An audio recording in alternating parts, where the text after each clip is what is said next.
I'm Randi. I'm Jaime. I'm Gabe.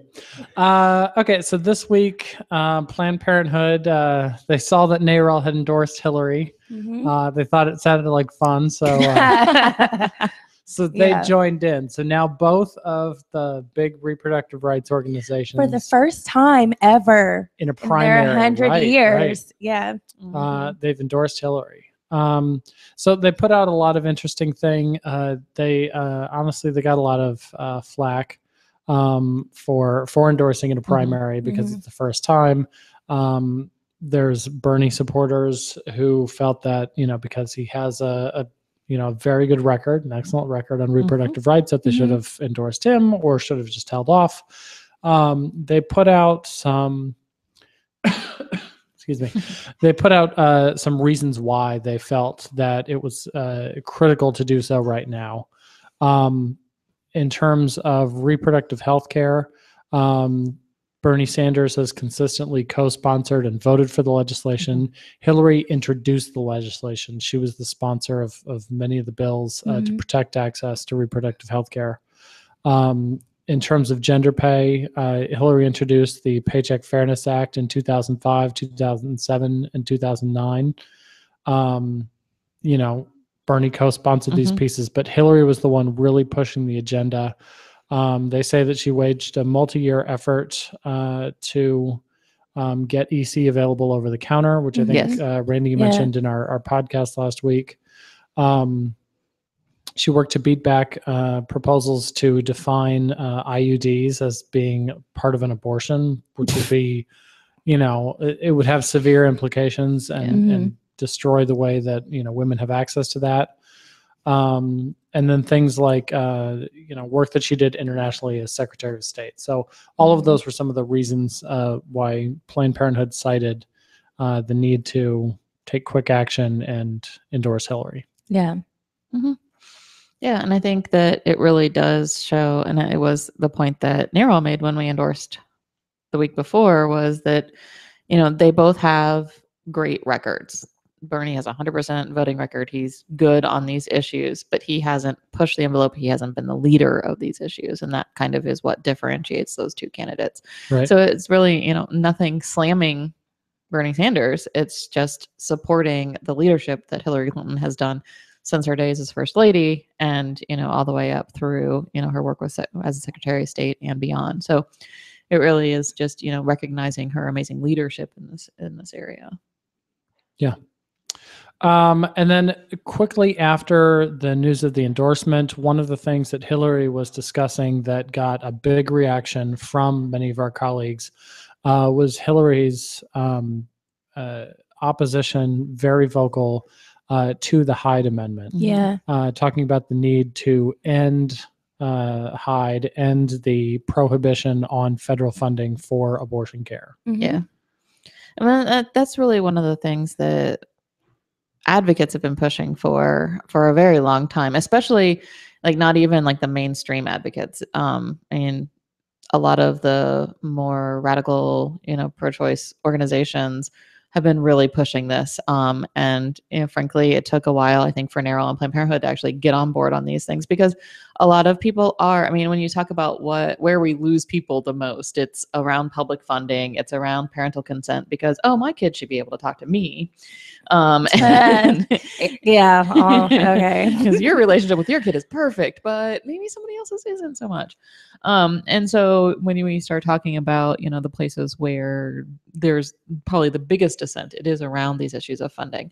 And so a lot of the candidates really haven't been that vocal about these things. And, our first foray into pushing back on this funding was our proactive agenda that we introduced here in Ohio. And frankly, I expected more pushback than we got from our legislators, because it's just now kind of dawning on people that this is not, just an abortion rights issue. It's an economic justice issue.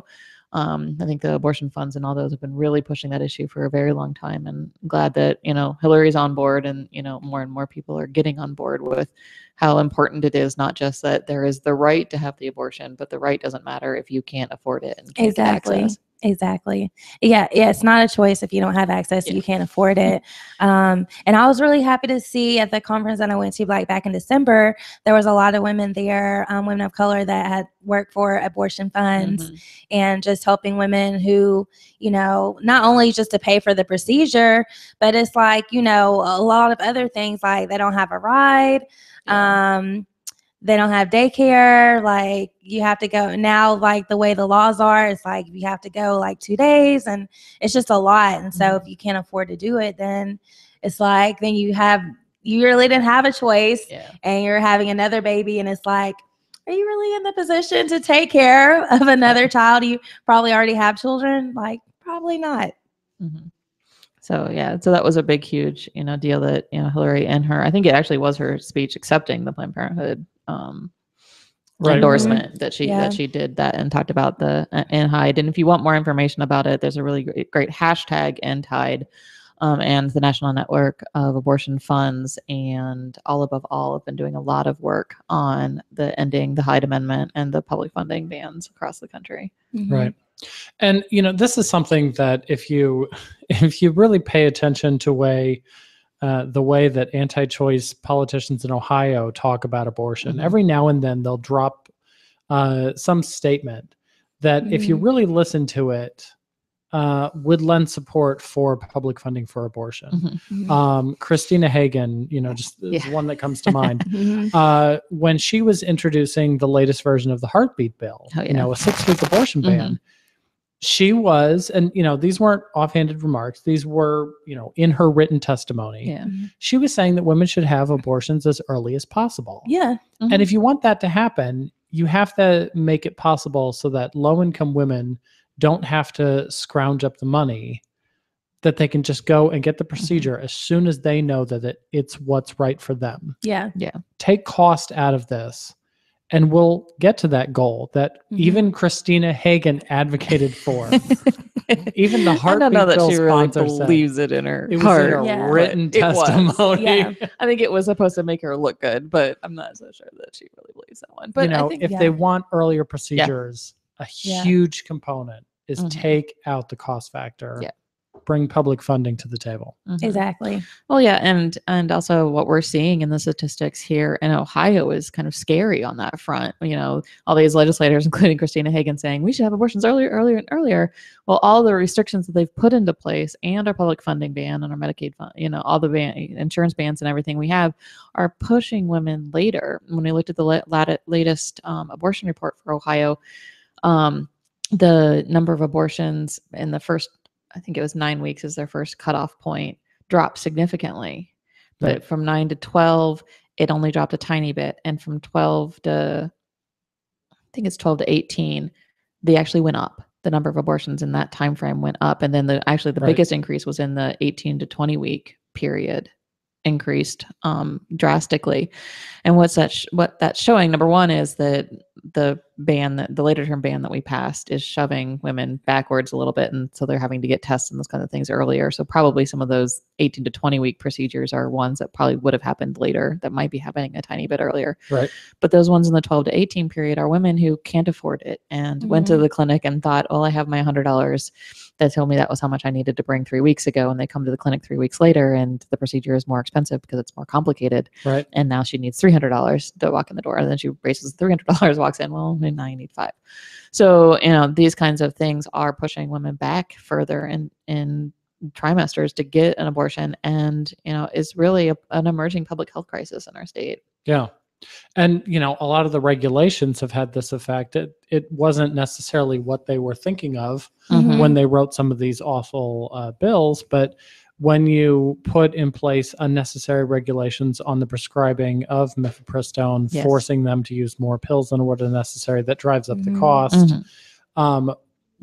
Forcing clinics to close, well, that means that it's tougher to get an appointment at the fewer clinics that are available, which pushes you back, and the later procedures are more expensive. So all of these things, cost becomes a big factor. We need to take cost out of the equation. So good for Hillary for joining or continuing her work to oppose the Hyde Amendment. For that specifically and all her work, she gets our That's What She Said of the week. Woohoo. Yay. Okay. So, on the current president of the United States, he did a couple things this week, if you were paying attention. Right. Just a few. So the first thing Congress did, I think you guys all talked about it last week. Yeah. But first thing that Congress did last week was pass a bill to repeal Obamacare for the 62nd time. The same thing they always do. And then, but also to add something new and fun to it, they included an amendment to defund Planned Parenthood at the federal level as well. So go Congress for great priorities, Right. not. And so Obama, of course, vetoed that. I mean, there's no way that that's ever going to become law. So Thanks, again, Obama. Thanks, Obama.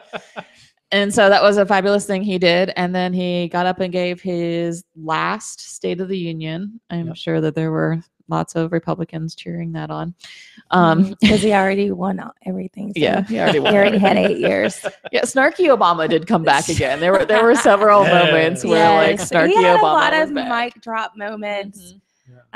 It was good. Even Paul Ryan with his I'm gonna poker face, like couldn't stop himself from laughing at the joke at the beginning when he was like, I'll try to keep this short because a lot of you are trying to go back to Iowa, and if you need any pointers, let me know because I kind of won there. Yeah, that was good. Even Paul Ryan couldn't stop himself from laughing at that one. But so it was a good speech. It was positive. He talked about pay equity. He talked about maternity, paid family leave. He talked about a lot of things. But what was missing, and he actually talked about how he vetoed the latest bill that Congress put forward to, get rid of Obamacare, but then left out the half about taking away funding from Planned Parenthood. He actually didn't talk about reproductive rights or justice. Well, I guess some of the reproductive justice stuff was in there with the pay equity and stuff, but he didn't talk about abortion and reproductive health care explicitly in the speech. And I think a lot of the advocates noticed that. I mean, it's been a part of the speech before. He's talked about it before very explicitly. And it was missing out of this one, as was any reference directly to Black Lives Matter. He kind of gave a little bit of a hat tip to people working in the streets fighting for justice or something like that. But he really didn't directly address Black Lives Matters either. So those were kind of the two criticisms I saw of the speech, in amongst my friends on social media and those kinds of things. So it was a good speech, but I think, in kind of the way that you always have to, as the leader of the free world, you focus on the things that you want to focus on and leave stuff out, which kind of sucks. Yeah. Nobody. Everybody's quiet today. I feel like, the veto was the important thing. Yes. So he did what he needed to do. He didn't talk about it. Yeah. If I have to choose between a veto and a State of the Union mention, I'm taking the veto. Yes. I find that You're to be going much with more the important. mantra, don't talk about it, be about it. Please. Please. So yeah, I mean, more discussion. He did mention paid family leave and equal pay within the first 2 minutes of the speech. Yeah. And sort of explained why he was mentioning them quickly and not focusing on them. Considering how much time was spent sort of in that the third quarter of the speech talking on terrorism and all that. I know, that there's a lot of people who are really concerned about ISIS. Even though you're far more likely to get hit by a bus than yes. I wonder what the stats on hit by ISIS versus winning the Powerball are. I never saw that one. I think aren't you more likely to win the Powerball? Probably not. You're more likely to get hit by lightning while drowning, while being eaten by a shark. Than getting the Powerball. But anyway, I digress. But I mean, considering how much time he did spend on those issues, it would have been good to hear something. But I'm not devastated because this is the most pro-choice president we're ever going. We have ever seen. Yeah. I'm incredibly grateful for the work that he does in in his last year in office to criticize it for not bringing it up. I get it. I don't really feel devastated that it wasn't brought up. So I'll take the veto. That's my 2 cents. Yes. Yeah. I see both sides. I feel the same. It's kind of, on one hand, I wish he would have brought it up. On the other hand, like you said, he already vetoed it. But at the same time, this is going to be a big year for it because most of the Republicans are against, and some of them are against with any exceptions. And then also the fact that we're going to have the Supreme Court case is going to come up with Texas and all the restrictions. So, but I guess maybe that's not on the forefront of people's minds as maybe it should be. So, yeah.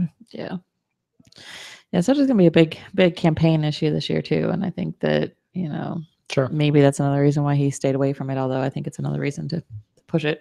But anyway. So yeah, we'll see what happens there, and what happens with all of his other kind of main goals. With Congress the way it is, it's probably not likely that anything good's really going to come out of it. But yeah. No, we'll see what they get done, this year. He did talk about criminal justice reform, which is surprisingly now a bipartisan issue. Only because Republicans see that they can save money by not putting people in jail. True. They don't actually care about the people in jail. It's like, ooh, I can save that much money by not putting them in jail. Hey, that sounds good. That is sad reason not to want to do it, but But we'll take it. Well, yeah, we'll take it.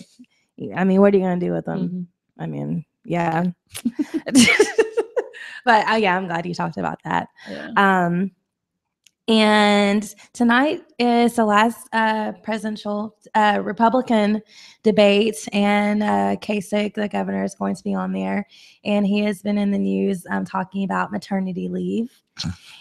And so, not in the same way Obama talked about maternity leave. No, not at all. He talks about it the way a lot of them talk about it. Republicans talk about it, but basically just saying that he doesn't think we should have paid maternity leave. That instead women should just work from home because everyone knows how easy it is to work 8 hours while taking care of a newborn baby. And remote waitressing, it's totally a thing. Yeah, nowadays. Exactly. I don't know how you remote waitress, remote, drive a school bus, remote teach. Yeah. My kid's principal is a woman. My kid's doctor is a woman. The nurses in her office are women. None of these jobs, kids teacher is a woman. Yeah. None of these jobs are something that you can just do. The quote from Kasich is, the one thing we need to do for working women is to give them the flexibility to be able to work at home online, which if you can do your job online, then that's great.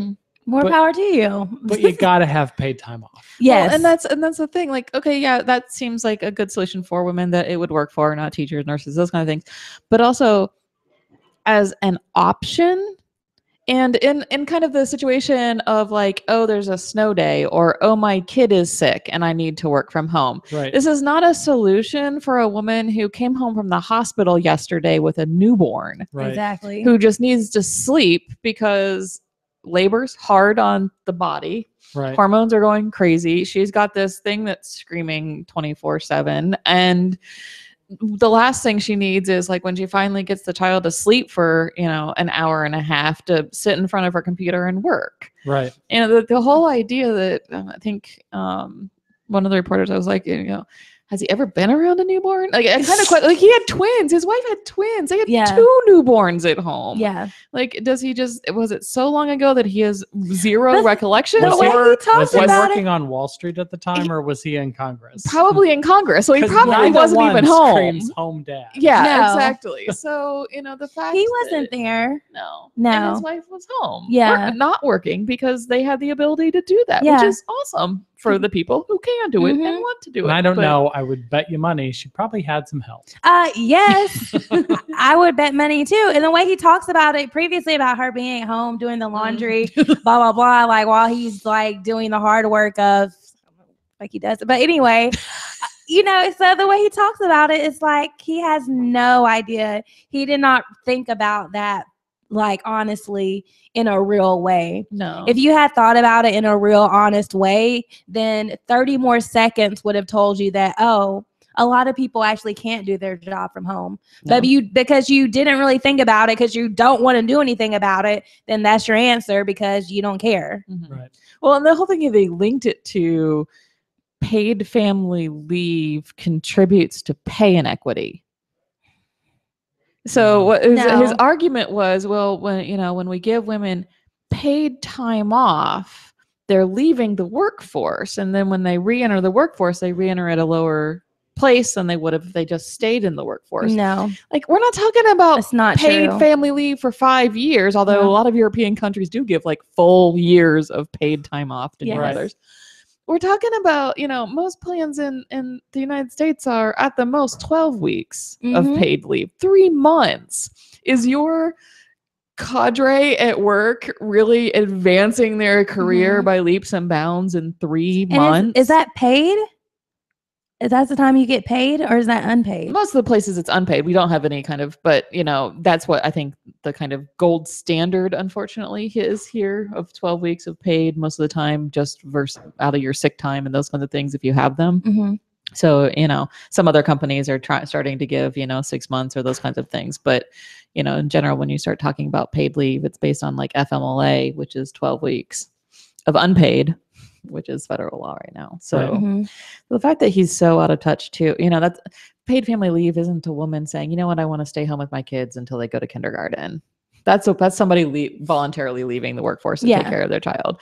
This is, giving them physical time to recover from the birth of a child and then re-enter the workforce at a place where maybe she can function in the world. So again, we talk about how motherhood is the gold standard, but we don't have any policies to back that up. No. And they actually have done studies to show, like you were saying, it's not women leaving that contributes to the pay gap, because women starting off at the same job, it's already shown that you're making less than a man. And if it's me, I'm making even less. And if you're Hispanic, you're making less than me. And also it's been shown that men who become fathers, they actually get called the daddy bonus. They get more money after they become a father than women do after they become mothers. Because they need to raise a family. Yeah. The woman doesn't. He needs to be the head of the house. Yeah. Because we don't have like tons of women who are head of household. Yeah.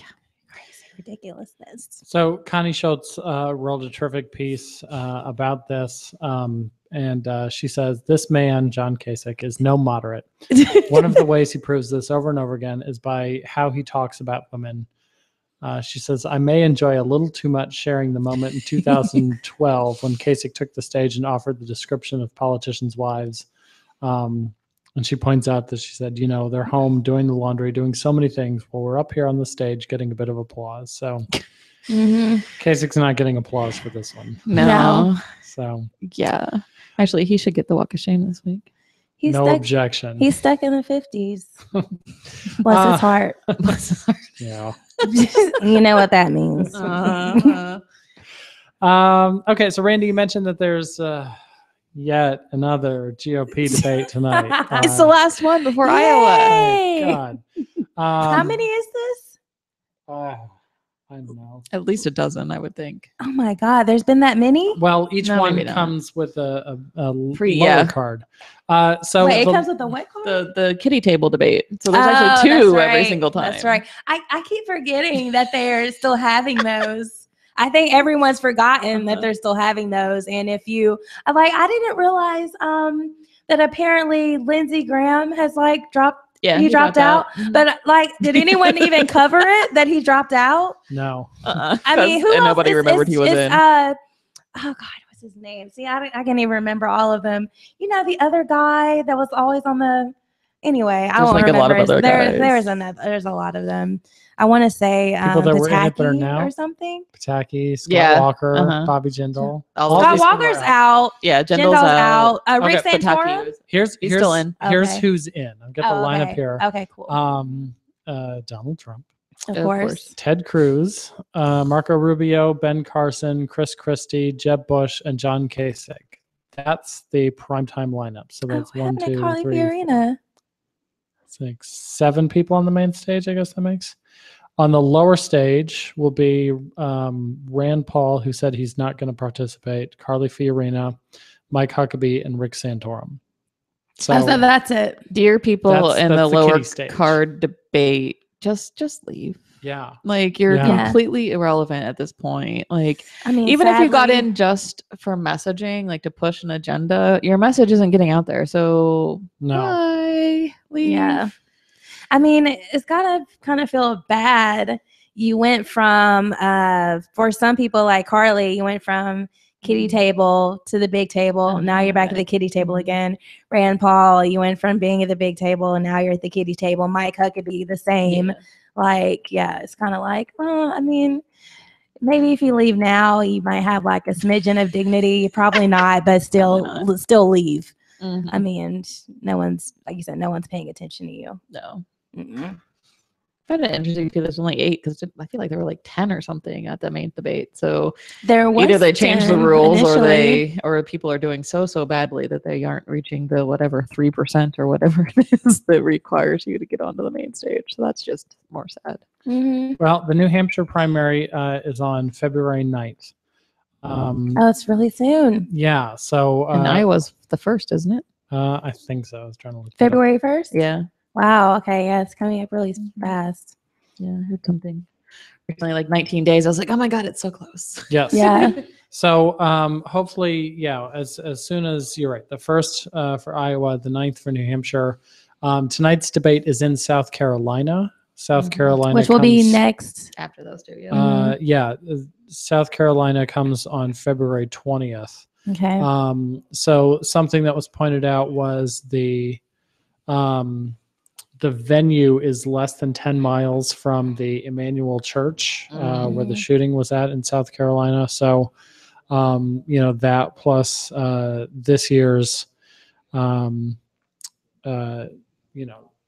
deal with the Confederate flag in 2015 coming down outside the State House makes South Carolina sort of something to watch tonight with, a little bit of history.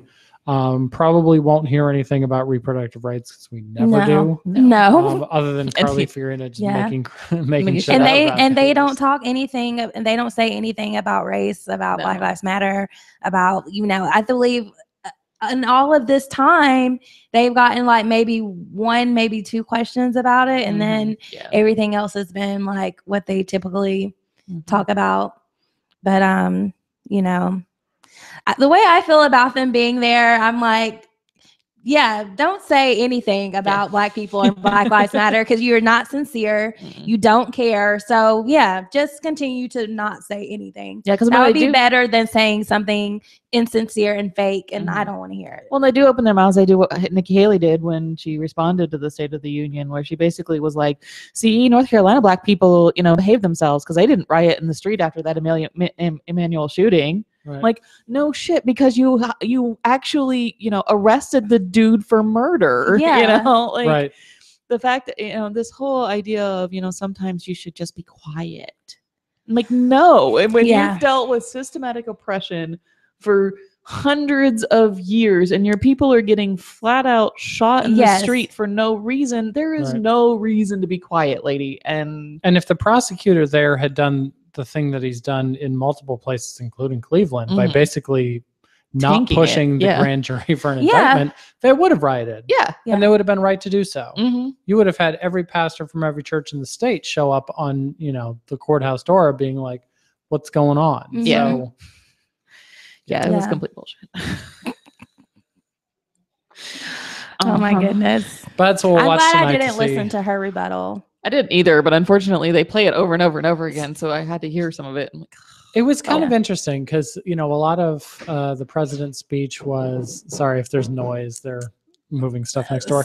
A lot of the president's speech was kind of a reaction to the Trump politics that have come out in the past year, and also so was hers. So that was interesting. She was presenting, while I don't agree with a lot of what she was saying, she was presenting a little bit more of a rational, we can't have all this craziness that, that Donald Trump's been talking about. We're not going to carpet bomb, countries in the Middle East the way that some of these candidates have been discussing. Yeah, and there were some things that she said that were, particularly just troubling and out there. And even when she was kind of more moderate in some of the places where she was talking about how, we should welcome immigrants and those kinds of things. So she's from an immigrant family. She then, follows it with, well, if they, respect our laws and respect our culture, they can come in.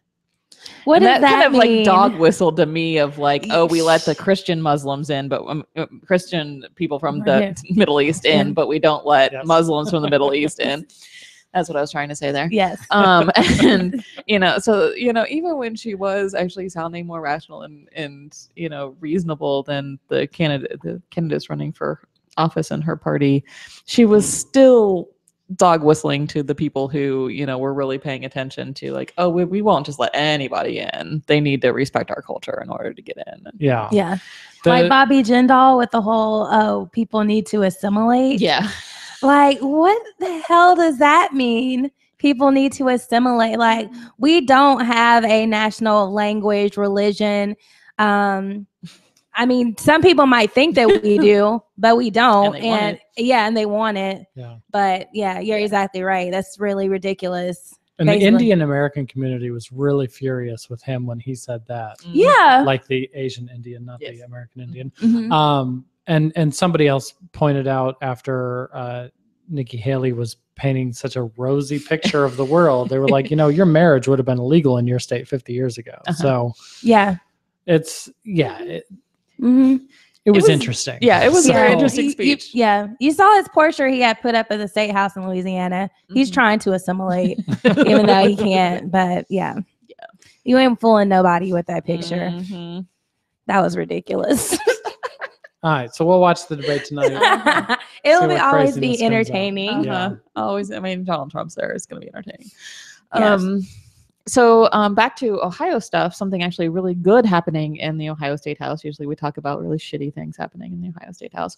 So for almost a decade now, legislators in the Ohio legislature have been trying to figure out a way to help victims of domestic violence, stalking, human trafficking, register to vote. Because your voter registration, address, and all those kinds of things is all public record. So if you're a woman who's escaped a domestic violence situation, moved to a house where your abuser hasn't found you yet, if you register to vote, he can look up your your address on your voter file and figure out where you are and come find you. So it was a major blockade for these people to be able to actually register to vote and exercise their right to vote.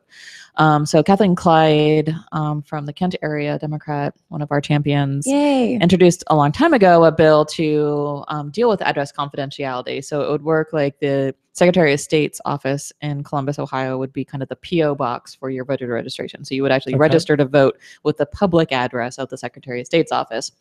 And then the Secretary of State's office keeps like a confidential database of your actual physical address so that you still get all the registration mail and your absentee ballot and all those things that get mailed to you as, a voter.